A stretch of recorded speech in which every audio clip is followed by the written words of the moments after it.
திருச்சிற்றம்பலம். தென்னாருடைய சிவனையை போற்றி, எந்நாட்டவர்க்கும் இறைவா போற்றி. புகழ்ச்சோழ நாயனார். பொழிற்கருவூர் துஞ்சிய புகழ்ச்சோழர்க்கு அடியேன் அப்படின்னு சொல்லி சுந்தரமூர்த்தி சுவாமிகளால் பாடப்பட்ட அந்த புகழ்ச்சோழ நாயனாருடைய குருபூஜை தினம். அந்த சோழர்கள் எப்படி இமயமலையிலே புலிக்கொடியை நாட்டி அவங்களுடைய அந்த உலகையே தன் வெண்கொற்ற குடைக்கு கீழே அரசாட்சி பண்ண அந்த மாமன்னர் சோழ மன்னர்கள், அவர் தலைநகரமாக இருந்த இடம் உறையூர்.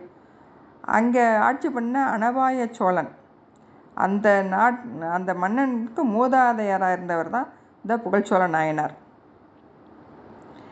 அவர் வீரத்திலையும் கொடையிலையும் புகழ் சிறந்தவராக இருந்தாலும் சிவபெருமானுடைய அவருடைய அடியார்களிடையும் எல்லையில்லாத அன்பும் பக்தியும் வச்சுருந்தார்.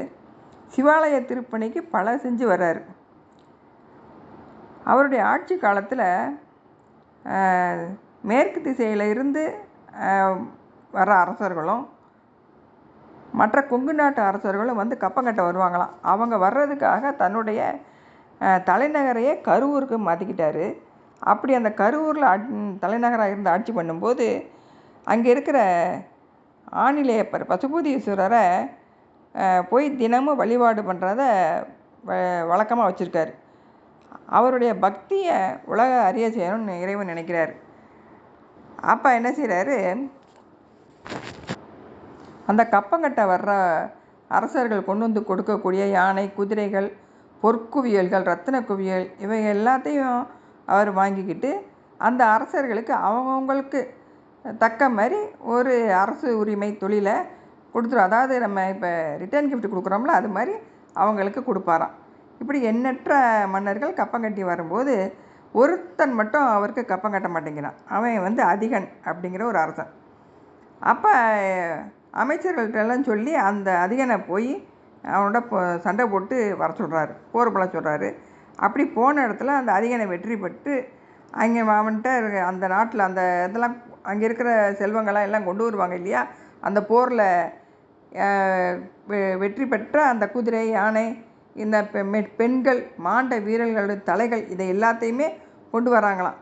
அந்த இதை அரசர் வந்து பார்த்துக்கிட்டு இருக்காரு. அப்போ பார்க்கும்போது அவருக்கு உடலெல்லாம் நடுங்குதான். ஏன்னா சடமுடியோட ஒரு தலை இருந்துச்சான்.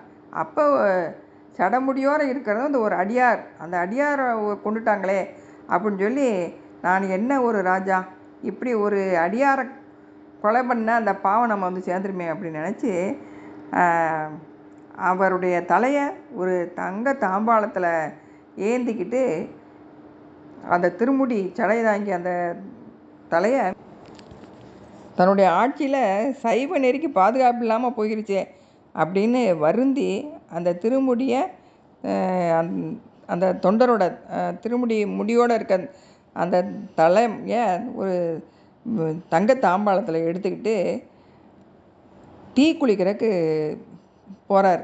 அந்த பொற்தட்டில் சுமந்து 5 எழுத்து மந்திரத்தை ஓதிக்கிட்டே அவர் அந்த அலர்குண்டத்தை வலம் வந்து எப்படி போகிறாராம், பொற்றாமரை குளத்தில் குளிக்க போகிறவங்க எப்படி முள்ளங்களிப்போட போவாங்களோ அது மாதிரி அந்த தீ பிளம்புக்குள்ளே புகுந்தார். மன்னன் மெய்யன்பர்கள்னால் இறைவனுடைய சிவபக்தியை நினச்சி ரொம்ப உள்ளம் உருகி இருக்காங்க. இப்படி எம்பெருமானின் திருவடியை நினச்சி அவருடைய அடியார்களுக்கு தொண்டு செய்கிறதே பெரும் பாக்கியமாக நினச்சி வாழ்ந்தவர் தான் மன்னர் புகழ்ச்சோழர். அவருடைய பெருமையை பற்றி அவருடைய குருபூஜை நாள் வந்து ஆடி மாத கார்த்திகை நட்சத்திரத்தன்னைக்கு அப்படின்னு சொல்லி சொல்லப்படுது. திருச்சிற்றம்பலம். தென்னாருடைய சிவனையை போற்றி, எந்நாட்டவர்க்கும் இறைவா போற்றி.